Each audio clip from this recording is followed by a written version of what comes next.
Hello everyone, welcome to Powerline. I'm your host Sky Knight, and today I've got another deck profile for you, Battle Sisters. With the recent booster that has come out, Battle Sisters has now become an official archetype, official with proper support with it. I know in the beginning you saw random support here and there for Battle Sisters, primarily for OTT. They were used as testing grounds for different abilities for them. So like all the older Battle Sisters have like different abilities for like Soulless or 8 Soul for Tsukiyomi. So it's very Battle Sisters now have their own archetype, and they play somewhat like Paladins, but not really because they're more of superior calls added to your hand rather than to the field. So it's kind of different. But without further ado, let's get this thing started. With my starter being Battle Sister Waffle. She's pretty cute. She's your forerunner for the deck. There are several different Battle Sister forerunners. You got the new one with Compote, but I don't really like Compote. Just for the way that it is. So Battle Sister Waffle is a Counterblast 1. Throw her into the soul. Look at top 3 cards from your deck. Search for one card of Battle Sister. Add them on your hand. Shuffle your deck, and then shuffle your deck. And then call it to the rear guard. And it gets 2K. So she's pretty good as a good starter. You know, just into the soul, you're pretty much swapping out a Battle Sister for a Battle Sister. And the way that my deck is built, the worst case scenario is I get 3 critical triggers with them being Psychic Bird, and I don't call anything out. So, but again, that is the literally worst case scenario of the whole deck, because pretty much the whole deck is Battle Sisters with the exception of the Stride Enablers and the critical triggers. So, moving on. To the boss units, I guess. It's pretty much going to be 4 and 4 with Battle Sister Jelly and Battle Sister Madeline. And you may remember Jelly from way back when we had the special Legion packs because they didn't really know what to do with the other clans. I didn't get Legion because we had such a fast transition between Legion and Stride. So Jelly is okay, I guess. I'm not a big fan of her. When she legions, you counter blast 3. When she's in Legion, you counter blast 3, and you draw a card for each unit in the middle column. So when she legions, it's the 2 on the Vanguard and the 1 behind. So you draw the maximum amount of 3, and then you have to discard it. You just have to discard. So you're really only netting 2. But you only want to do this when you have 3 in the middle column. If you do 2, then you're pretty much counterblasting 3 to get 1 card, which is super minus. And then her bottom ability is the auto when it attacks a Vanguard. If you have another unit in the middle column, she gets plus 3K. So she's in Legion, or if you have someone boosting her, she's pretty good. Her Legion mate's actually much better than her, but OTT really didn't have anything during that time to help. And then they got the Legion Revival with CEO, but it's neither here nor there. Then you got the new Grade 3 unit, which you want to be on at all times, which is Madeline. Madeline is awesome, and she creates a nice little, screwed if whether you block or you don't block, you get effects, which is great. So her Generation Break 2 is counterblast one card with Battle Sister in its name. At the end of your opponent's turn, if the number of units with Battle Sister in their card names is 3 or more, and the number of cards in your hand is 3 or less, you pay that cost and you draw a card. So pretty much, you're netting 1 card at the end of your turn as long as you meet the requirements of having 3 or less cards in your hand and 3 or more Battle Sisters. It's pretty cool. And then the on-stride ability is when your G unit with Battle Sister in its original card name strides this turn, you choose one of your Vanguards and it gets the auto Vanguard ability. At the end of the battle, you let your rear guard with Battle Sister in its card name attack the Vanguard, and the attack did not hit. You pay the cost, which is the Soul Blast 1, and you counter charge. So this is great. So you're rewarding failure. So if you don't hit, you can Soul Blast 1 and you can counter charge, which helps alleviate any counterblast problems that this deck may have. So with that, the deck actually has no counterblast problems. On to the grade 2 units. I'm running 4 of the Legionnaire, Battle Sister Pudding, and this is why I said she's much better than her Legion mate. When this unit attack hits a Vanguard, if you have a Vanguard with Battle Scissors in its name, you choose up to one card in your damage zone and you turn it face up, so a counter charge. Then, you choose one of your other units, and that unit gets 3 canteen in a turn. So now you're putting on hit pressure. And if you're on a stride turn with Madeline, she can now counter charge 2 and give a unit plus 3k. So she is broken. Absolutely broken.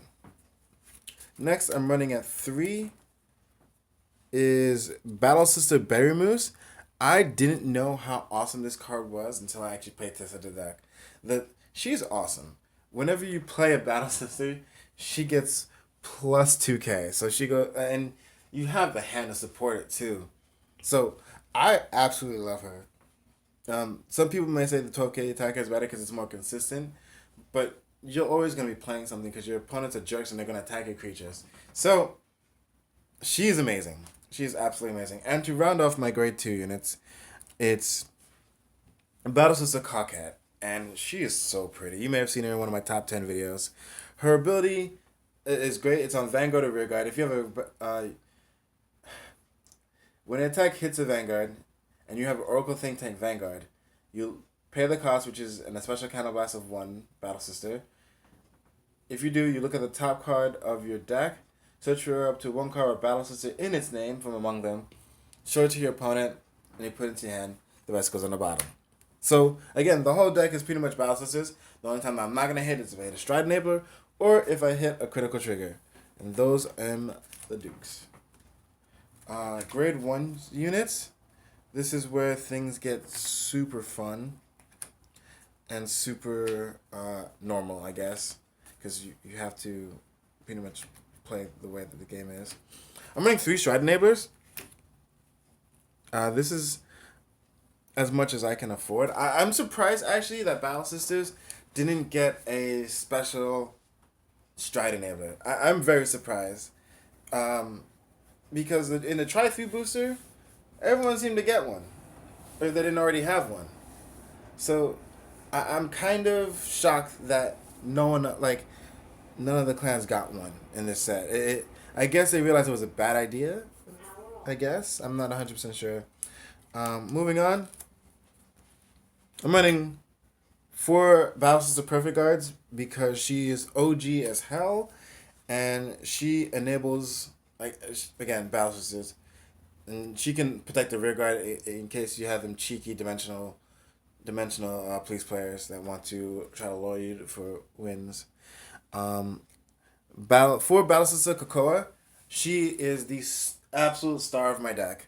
The absolute star of my deck. She's a 6k sad. However, when she's placed on the Vanguard or Rearguard, you check the top card of your library and you choose to put it on the top or the bottom of the deck.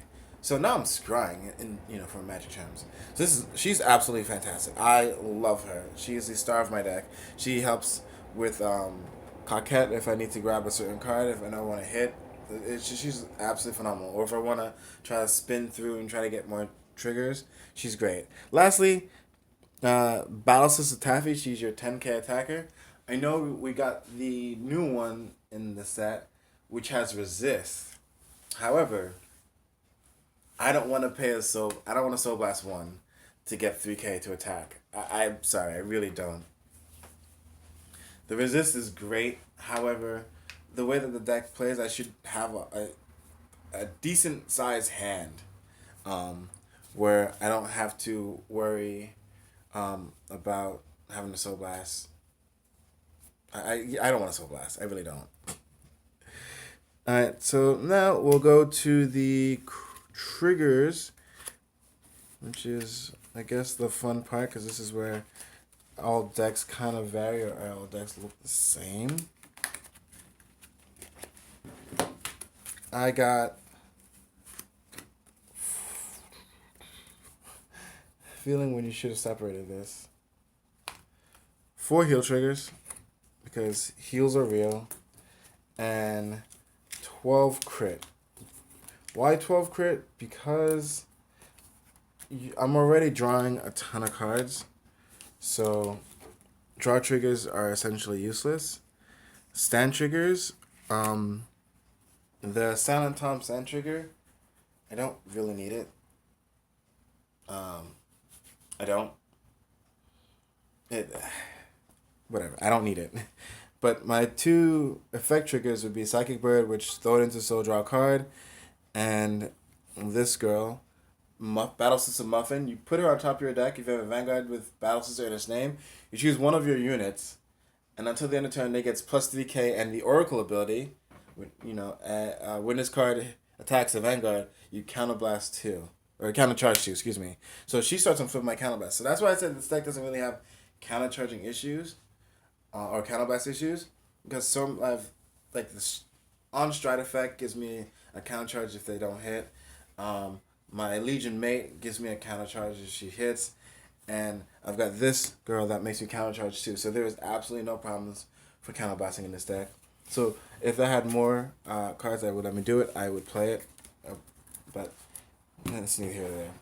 Stride Zone, we'll go with the G units. That's my G unit. 2 of the new Amaterasu's and 3 of the Godhawk Ichibayoshi. I didn't put in Dismal because I didn't care what dies because my hand is good. Amaterasu is only a 2 because I am playing an aggressive deck, so I will not always be able to meet the conditions of Amaterasu. Her top ability of having 4 cards in my hand. So she's more of the early game G unit as opposed to the late game, and this is, they're pretty much the same where the number of cards is 3 or more or 4 or more. So this is more late game than this is more early game. Like, Sky, you make no sense. I'm like, yes, I do. You make perfect sense. G Zone, Stride Zone. 4 Excite Battle Sister Mirror. She is pretty much the main stride that you go into. I took out Susanoo for it. Choose a face. She has an act. She has a face down card, and you choose on 10 face up, and then she gets an auto skill ability when the attack of your unit with Battle Sister and its card name hits. You pay the cost, which is counterblast 1, and you draw a card, which is great. And then you have a continuous ability that is Oracle of Generation Break 3. All units in the front row of Battle Sister in the same gets 1,000 for each card in your hand. So they're going in. This is why they're kind of called paladins of the Oracle think tank, is because they are just attacking with such power on probably your second stride. So she is absolutely phenomenal. I love this card, and I love the condition that she makes with the on stride effect of, well, I'm a countercharge if I don't hit, or I'm a draw card if I do hit. Next, I run 2 Excite Battle Sisters Gelatos. She was one of the promos in Japan, and she became out in English. And pretty much in short, she goes and finds me a Battle Sister from the top of my deck and adds it to my hand, equal to the number of Battle Sisters on the field, with a Soul Blast of 1. That is what she does, and she's very sad. And lastly, to round out my G-Zone, Wakahirume at 4, and Blizza at 1. Now you're wondering, why do you still play Blizza? Answer, because Blizza gives me something that the deck still needs, which is a finisher. And it's not like the best finisher. However, if I'm constantly striding and turning things over, because this requires me to turn her over, this requires me to turn something over, not so much, then when I tackle Blizzard with the counterblast 1, which again is not a big problem in the deck, I'm actually able to attack with a very huge number on Vanguard with some effects. And depending on how late the game is, my opponent may not be able to block it. So that's why I run Blizzard. And she's just a phenomenal card. I think she's excellent against the Link Joker matchup when your rear guards are locked out and you have to go down the middle, because you can't really go down the middle with this because this is all, your rear guards. And this one just helps you goes and finds a Battle Sister. But if your things are locked, you're pretty much only going to have 2 rear guards. Because, behind the left and right Vanguard Rearguard Circle. So I think this is a very good for the Link Joker matchup. And guys, that's it. That's the Battle Sister deck profile. If you guys have any questions, comments, concerns, leave it in the comment section below. And you guys have an excellent day.